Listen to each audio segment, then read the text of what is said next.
اب مولانا عمران خان کے جھگڑے سے فارغ ہو جائے تو پھر میں اس کو لے جاؤں.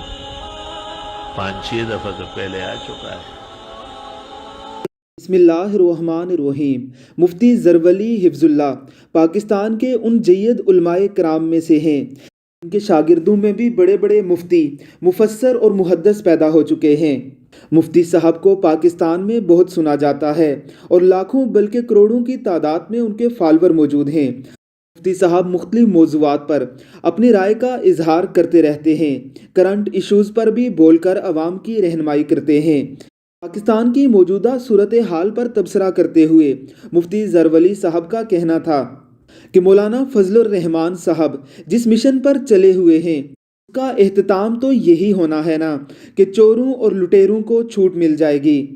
مفتی صاحب اس سے قبل مولانا فضل الرحمان کے حوالے سے بڑی ہی اچھی رائے رکھتے ہیں. ان کی رائے ابھی بھی مولانا کے حوالے سے خراب نہیں، لیکن ایک بڑا عالم دین ہونے کے ناطے وہ مولانا صاحب کو بڑے ہی اچھے انداز میں سمجھا رہے ہیں کہ آپ جس راستے کے راہی بن رہے ہیں اس کی منزل چوروں اور لٹیروں کو ریلیف دینا ہے.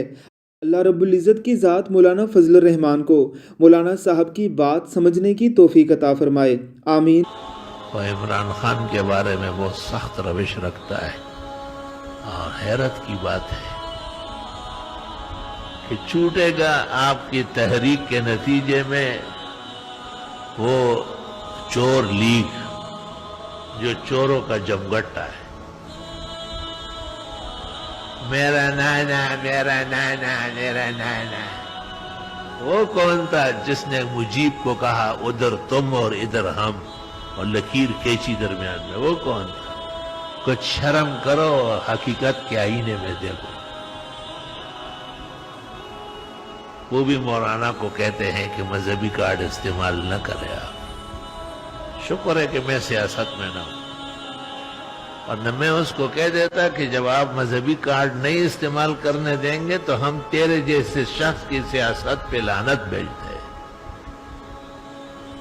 جدا ہو دین سیاست سے تو رہ جاتی ہے چنگی.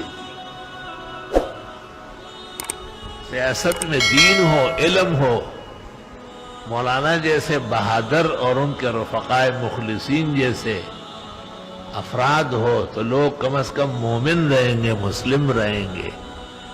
ورنہ سیاست میں تو یہ سب کچھ دینے والے ہیں.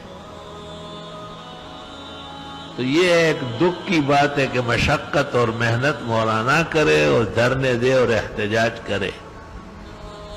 ناراض ہے حکومت سے کہ اس حکومت نے معیشت کو، ملک کو، اقتصادیات کو تباہ و برباد کر لیا. اگر مجھے موقع ملا تو میں ان کو کہوں گا کہ یہ جو مقبوضہ کو منوانے کے لیے اور چھڑانے کے لیے در بدر خاک بر سر پھر رہا ہے، عمران خان کم از کم معاف کر دے آپ. کوئی شک نہیں کہ پاکستان کے 72 سالہ تاریخ میں کسی غیرتی انسان نے مقبوضہ کے سر پر ایسی بازی نہیں لگائی جو عمران خان نے لگائی. یہ بات ماننی چاہیے. حق کو حق کہنا حق پرستوں کا طریقہ ہے. دن بھر رات بھر وہ کبھی ایک ملک کے بادشاہ کو منت کرتا ہے کہ ہمارے بھائی کشمیر میں گھیرے ہوئے ہیں. مودی موزی زمانہ لعنتی انسان، خدایا ایک خاص قسم کا قہر اس ظالم پر نازل کرے اور ہندوستان کے مسلمان اور مقبوضہ کے مسلمان اس سے چھڑا لے. تو عمران خان لوگوں کو منت سماجت کرتا ہے. اللہ تعالیٰ مولانا کے دل پر بھی رحمت نازل کرے. میں عمران خان کو اس کے گھر لے جاؤں گا. بالکل.